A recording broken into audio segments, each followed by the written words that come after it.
Salut tout le monde, aujourd'hui je suis très contente de vous retrouver dans cette nouvelle vidéo. Donc aujourd'hui je vous retrouve pour vous faire des tests sur OpenAsk. J'ai fait ça plusieurs fois sur ma chaîne et je kiffe faire ça, je sais pas, je trouve ça rigolo. J'ai sélectionné 5 tests à faire, je sais pas si on va tous les faire, mais on va bien voir. Let's go. Le premier test c'est de quel homme avez-vous besoin. On va voir de quel homme j'ai besoin. Parce que c'est vrai que je suis un petit peu perdue. Quand je parle de mon père, je dis qu'il était un peu étrange, était trop absent, préférait ma soeur. J'ai pas de soeur, je trouve pas qu'il est trop absent, on va dire un peu étrange. Je prévois de déménager à court terme, à moyen terme, ce n'est pas prévu. It's not prévu, hein.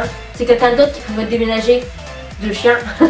Pour séduire un homme, je mets une mini-jupe, pas du tout, une robe longue et fendue, un chemisier transparent. Aucun des trois. Je mets pas de mini-jupe parce que je trouve que ça fait un peu... Voilà quoi, on dira pas le mot. Une robe longue et fendue, je peux pas non plus parce que je suis trop petite et du coup quand je mets des robes longues, on dirait rien en fait. Ou et les chemisiers transparents, je trouve aussi que ça fait un peu trop osé, hein. Mais je vais dire quand même une robe longue et fendue parce que je trouve ça grave beau. Qu'est-ce qui pourrait me faire courir? Un enfant, un voyage, un gros salaire. Un enfant, certainement pas. Un voyage, ouais, pourquoi pas. Un gros salaire. Un voyage. Mais un voyage tout seul, tu vois, c'est nul. Si c'est un voyage à plusieurs, ouais, ok. Mais ouais, gros salaire. Quand un homme est trop gentil avec moi, je prends la fuite, je suis aux anges, je n'y fais même pas attention. J'aime bien quand un gars est hyper gentil avec moi, mais ça pourrait pas être mon copain, tu vois. Parce que moi, c'est pas que j'aime pas les gars trop gentils, mais je sais pas. Trop gentil, moi je veux un gars avec du caractère, donc c'est chaud. J'y fais pas attention. Voilà. J'ai des amis du même âge que moi, plus jeunes que moi, plus âgés que moi. Du même, on va dire. La douceur, c'est pour moi. Un gros qui fond dans la bouche, un chat angora, un mot chuchoté à l'oreille. Ça part dans des délires. Un chat angora. Quand j'ai rendez-vous avec un homme pour la première fois, je lui raconte ma vie. Ah, pas du tout. Quand je rencontre un gars pour la première fois, je suis en mode vas-y, raconte-moi ta vie. Moi, j'écoute. Comme ça, je dis rien. Je lui pose des questions, je le conduis là où il ne s'attend pas. Je veux dire que je lui pose des questions. Pourquoi j'ai des idées cons là comme ça de me boucler les cheveux? Surtout que je me boucle jamais les cheveux. C'est quoi le délire en fait? Donc il faut Angéline, l'artiste déjanté. C'est nul. Êtes-vous simple ou compliqué? Moi pour moi je suis quelqu'un de simple. Tu vois, tu m'emmènes genre en mode dos, je suis genre trop contente, je t'épouse direct. Voilà. Mais je suis quand même compliquée, tu vois. Parce que c'est difficile des fois, c'est difficile de me cerner en fait. Donc je suis les deux. Alors, soirée chez Willy et Kate. C'est qui ça, Willy et Kate? Tenue VIP obligatoire. Je n'y vais pas, je n'ai pas ce genre de tenue. Oui, il y a une tenue pour VIP. C'est quoi les tenues VIP? Ça va quoi, c'est pas non plus... Ouais, c'est truc classe quoi. VIP quoi. J'ai rien à me mettre, tant pis, je casse ma tirelire pour avoir la tenue indispensable. Je fais le tour de mes amis pour qu'on me prête une tenue, mais ça prend du temps. J'ai rien à me mettre, tant pis, je casse ma tirelire. Il y aura 10 centimes dedans, on fera avec. Étudiante en activité en recherche d'emploi à la retraite. Étudiante. Coup de foudre, je ne le connais que depuis quelques temps, mais il veut déjà m'épouser. Alors là, mais je crois pas, non. Je dis oui tout de suite, je ne sais pas, je ne sais vraiment pas quoi en penser, je pars en courant. J'hésite entre je ne sais vraiment pas quoi en penser ou je pars en courant. Je suis pas quand même quelqu'un qui fuit, tu vois, donc je sais pas, je sais vraiment pas quoi en penser. Une amie me fait un cadeau vraiment très somptueux pour mon anniversaire. Je la remercie mais ça m'embête, il faudrait que je lui renvoie l'ascenseur et je n'en ai pas les moyens. Je lui dis non, je ne peux pas l'accepter, je l'embrasse, merci, merci. Je l'embrasse, merci, merci. Je propose une grosse promotion au boulot mais il faudra que je m'investisse plus. Sinon je donne déjà assez de ma personne, ok une promo pareille ça ne se refuse pas. Je suis fière bien sûr mais j'ai peur de ne pas réussir, enfin j'accepte mais je n'en dors pas de la nuit. Ok une promo pareille ça se refuse pas. Je n'ai plus de sel et des amis viennent dîner et les supermarchés sont fermés. J'ai bon, ils peuvent bouffer sans sel, hein. Oh là là, ça est compliqué.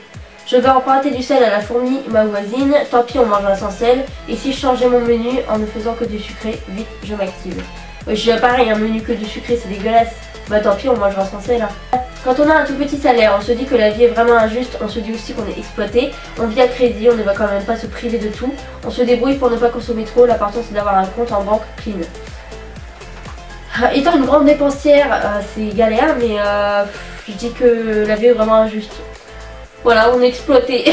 Vraiment, quelquefois quand je ne peux pas faire autrement, mais je culpabilise un max. Pas du tout, quand je mange, je culpabilise. Pas du tout. Quelquefois pour me simplifier la vie, jamais la franchise c'est ma haute mère. Quelquefois pour me simplifier la vie. Angéline est simple, mais peut avoir une vie compliquée. C'est grave ça. C'est trop ça. Angéline n'aime pas se prendre la tête, c'est une bonne vivante qui adore le plaisir, elle vit dans le moment présent, jusque là, tout est simple. Mais elle ne pense pas aux complications que la vie apporte parfois et qui peuvent lui tomber dessus. Peut-être qu'elle aurait dû prévoir les problèmes. Tant pis, Angéline finit toujours par se débrouiller Angéline finit toujours par se débrouiller et venir à bout des situations les plus compliquées. Ouais, ça franchement je suis d'accord. Le premier test c'est de la merde, mais celui-là je suis plutôt contente. Êtes-vous faite pour la vie à deux?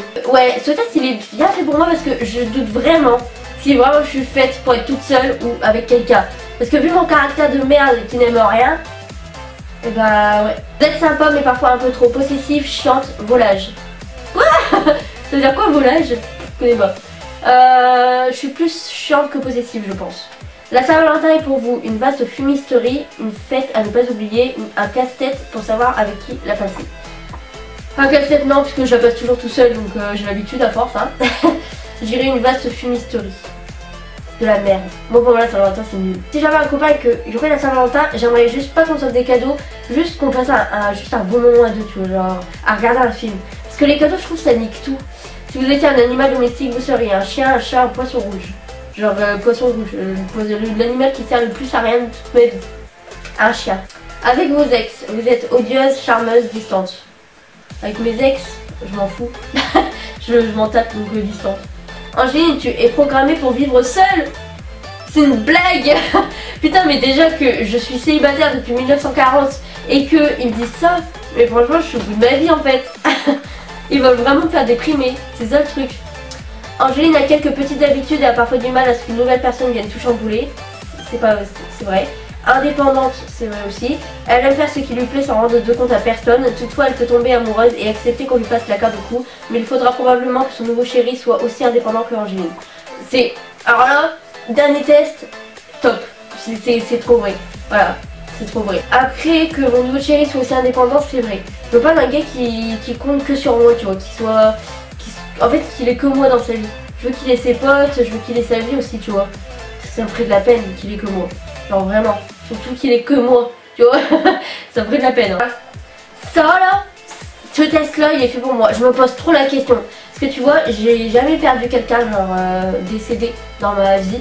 Et en fait, dès que quelqu'un déménage ou un truc comme ça, et que je suis grave attachée à la personne, je suis déjà au bout de ma vie, je suis hyper triste, je pleure tout le temps. Je suis grave sensible en fait. Je suis trop la meuf qui est pas sensible de rien, qui fait rien de la touche, mais en fait je suis extrêmement sensible. Mais genre vraiment, quand je m'attache, je m'attache vraiment.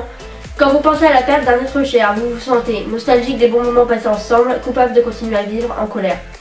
Nostalgique, je suis tout le temps nostalgique. Vous trouvez que la vie est injuste, compliquée, courte et que rien ne dure. Je dirais compliqué. Il vous arrive encore parfois de penser elle reviendra, rêver de lui, pleurer en pensant à lui. Comme je dis, j'ai jamais pensé à perdre quelqu'un, donc je sais pas. Je dirais pleurer en pensant à lui. Pour surmonter l'absence, il faut avant tout que vous vous disiez: la vie continue, je ne suis pas seule pour affronter cette épreuve, cette personne ne reviendra jamais. Putain, c'est horrible. Ah, c'est horrible, ça me met les larmes aux yeux. Cette personne ne reviendra jamais. Ah, c'est horrible. Pour vous aider à accepter votre deuil, vous n'avez pas peur de parler souvent de la personne, faire le vide autour de vous, l'histoire de vous retrouver, vous faire aider par un professionnel. Ah, pas du tout, je suis pas du genre à me faire aider par des psychologues, tout ça. J'irai parler souvent de la personne. Lorsque vous avez perdu cette personne, vous avez réalisé que l'on doit profiter de chaque instant au maximum, l'on doit rester humble dans la vie, l'on peut tout perdre en un claquement de doigts. On peut tout perdre en un claquement de doigts. Ok, c'est bon, c'est la fin. Angéline a besoin de temps pour faire son deuil. Non, sans déconner, comme à peu près toutes les personnes du monde en fait. Les étapes pour accepter son deuil prennent du temps. Ces transitions doivent être exprimées par Angéline. Sentiments de colère, mise à distance, des émotions, pleurs. Elle ne doit pas avoir peur de passer par ces états et de prendre tout le temps dont elle a besoin pour accepter l'absence ou la perte de son proche. Courage. Non mais déjà que je pleure en pleine vidéo juste pour un test en fait, c'est n'importe quoi là. Voilà pour cette vidéo, j'espère qu'elle vous a plu. Voilà. Ces tests m'ont troublée, je vous avoue. Bref, je vous fais à tous un bisou et je vous dis à la prochaine pour une nouvelle vidéo.